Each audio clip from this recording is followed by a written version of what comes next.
दिल्ली में मूलतः by election का ऐसा कोई रिवाज रहा नहीं है। एक आध बार मेरे को ध्यान है 96 में चांदनी चौक लोकसभा का हुआ था, उसके बाद मुझे नहीं लगता कभी इस तरह का कुछ चुनाव हुआ है। और मतदान प्रतिशत भी आपने देखा कि इस बार बहुत उत्साहजनक नहीं था।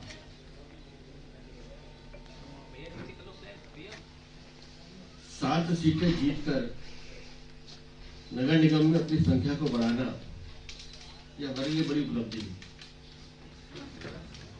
मैं बधाई देता हूं दिल्ली के मुख्यमंत्री को भी, जिन्होंने हर वार्ड में अपना पूरा समय दिया, और दिल्ली की जनता का विशेष रूप से मैं आभार प्रकट करता हूं।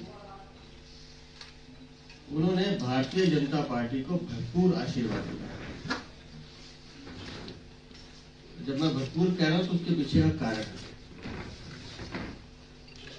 कुल मतदान अगर आप देखें जो इस बार नगर निगम उपचुनाव में हुआ है, लगभग 37-38% है। उसका 45.9%, 46 मान के चलिए, वो भारतीय जनता पार्टी को प्राप्त हुआ। ये एक बड़ी उपलब्धि है। विरोधी दलों को अगर हम देख लेंगे, आम आदमी पार्टी 34 समथिंग है, और बाकी तो जो दूसरे दल है वो नीचे है। तो 10-11% का जो फर्क है, ये बड़ा फर्क है। विधानसभा चुनावों में भी हमने देखा तो 8% का था, लेकिन नगर निगम उपचुनाव में ये परसेंटेज 11% है।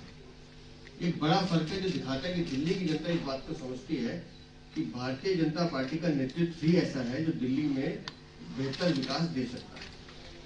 दिल्ली की सरकार हमारी लगभग 8-9 महीने पुरानी सरकार है, और वो जिस तरह से प्रयास कर रहे हैं दिल्ली को सुधारने का, और उस दिशा में नगर निगम को ये ताकत देना, ये एक बड़ी उपलब्धि है। लेकिन जिस तरह की अनर्गल बातें हमारे विपक्ष के साथी मैंने सुना उनको, अब मैं उनकी पीड़ा समझ सकता हूं। वो इस बात पे तो संतोष कर सकते हैं कि तीर थी तीर आ गई, लेकिन उनको इस बात की पीड़ा है कि जहां 10 साल वो विधायक रहे, उनका अपना गृह क्षेत्र है, और उस सीट पे कभी भी इतनी बड़ी जीत भारतीय जनता पार्टी को नहीं मिली।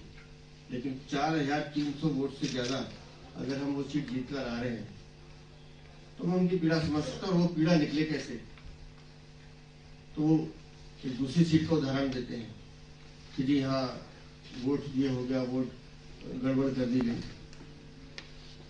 तो मैं उनको सलाह तो नहीं दूंगा, लेकिन